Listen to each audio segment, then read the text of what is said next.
I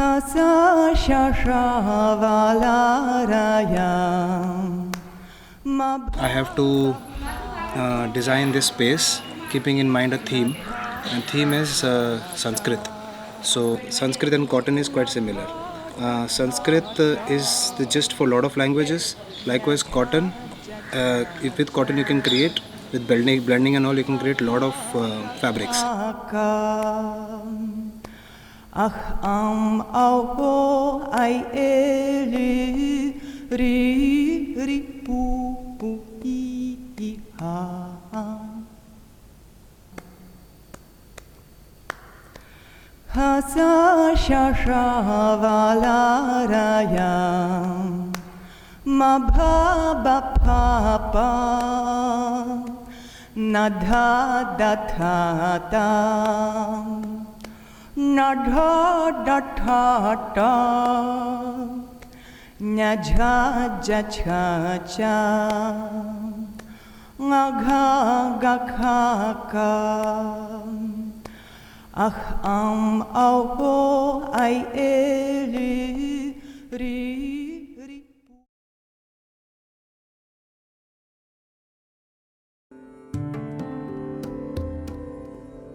We are conducting the 7th International Sanskrit Computational Linguistics Symposium here in Orval, and it is really a great honor, and to bring scholars from, I think we have around 13 countries. It's very much in the light and theme of Orval, which is a place of humanity, a place of research, a place of education, a place of developing the human aspiration to its highest levels of development.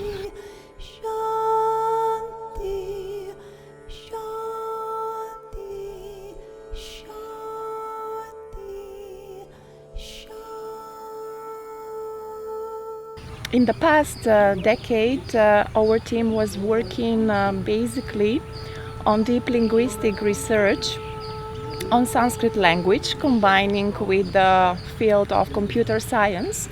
Our main focus is preservation and promotion of Sanskrit language and Sanskrit literature. We all know the harmonizing effect which the Sanskrit language has, well chanted or spoken. It just enriches the spirit and also expands the consciousness, and we can use this ancient wisdom to improve our well-being.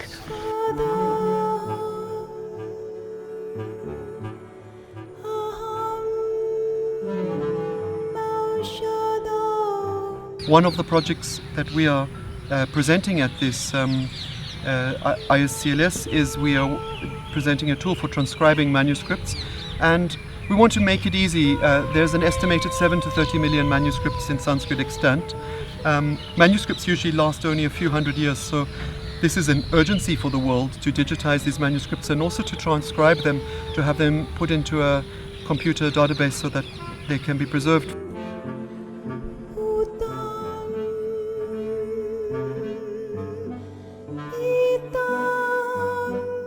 Sanskrit has been the language of learning, of scholarly exchange in India for at least 3.5 millennia, which is a huge expanse of time, uninterrupted. And this is unmatched anywhere in the world. Paninian approach doesn't start from the outside and go inward. It starts from the inside and goes outward. So Paninian grammar is a derivational morphology. It creates the word forms on the basis of semantic and syntactic conditions. And this approach actually inspired Chomsky to create his analysis of the English language using a cascade of rules to account for forms.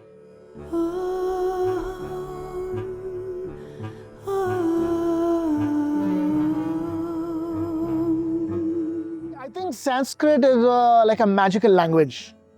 Basically, when the great masters of the past, when they had their great nirvanic experiences, their highest states of consciousness, and when that was recorded in the Sanskrit language, the energies were seeped and encoded in the matrix of the text. Or if you engage it as a semantic text where you read it to understand the meaning, you are immersed in a matrix of those high conscious vibrations. Once that book is online and anybody can read it, like, you are giving that gift to every sentient being on the planet. I'm like a squirrel who's just picking up all these seeds and acorns and inadvertently causing a forest, a jungle to be dispersal of the trees.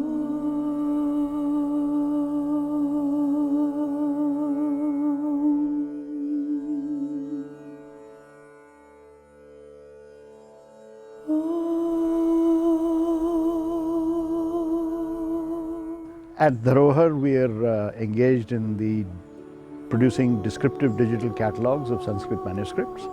The goal of doing this work is to bring the knowledge hidden in our ancient texts, and particularly in manuscripts, out for scholars and research workers. Our overall aim is to have a catalogue of 2.5 million manuscripts over the next 20 years. My understanding is that India may have 10 million manuscripts in India itself, and outside India there may be between 60 and 100,000 manuscripts. So compared to the 2.5 million that we want to do, overseas is a small number. But what we really want is for Sanskrit scholars to be able to access these manuscripts wherever they are.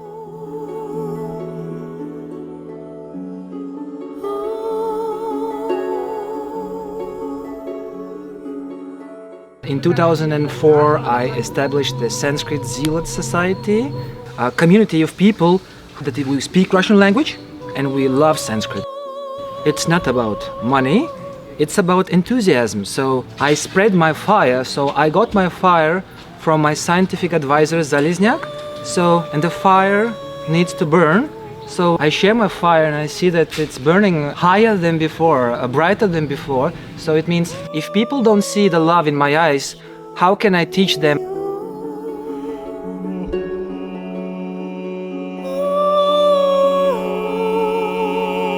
There has been a lot of fruitful collaboration, and the symposium has survived. We are in its 7th edition. In this wonderful environment of Auroville. So immediately we jumped on this opportunity, and the general feeling is that we have been progressing a lot. Computer science is progressing extremely rapidly.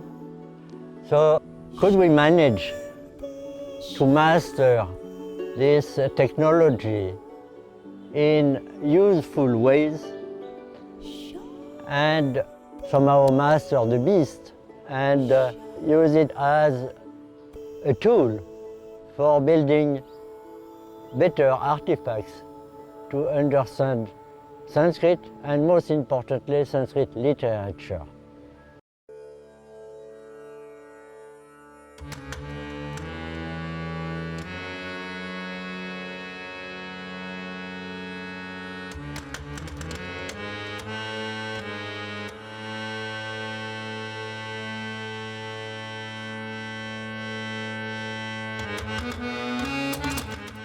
Somehow it seems as though we might be in danger of losing a large part of our memory. This was recognized by UNESCO as a memory of the world collection. All of these texts are somehow a body of human memory, which, if we don't take care, will be lost. And developing computer tools to help us read this material and gain access to it is a way of preserving the memory of earlier generations, which seems to me in itself a worthwhile thing to do. More and more people are also using skills from other disciplines, for example, informatics and artificial intelligence and computational models, precisely to excavate, study and preserve this tradition. That's why I think the future is bright in that sense, because we will look into very exciting ways in which this field is going to develop.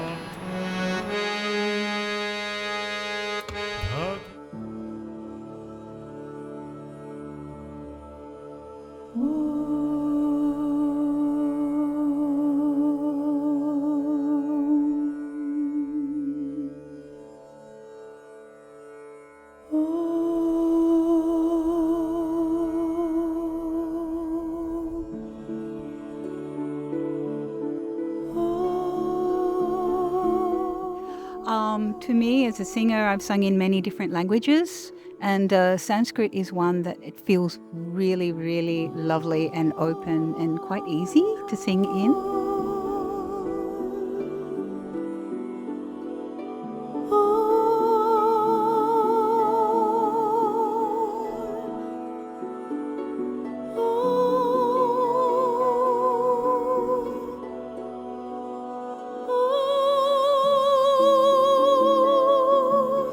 But the pure vowel in Sanskrit sounds absolutely right. And so it is a delight for singers such as Heather to sing, I think, because of this notion, because a voice will become potentially more pure from the language itself.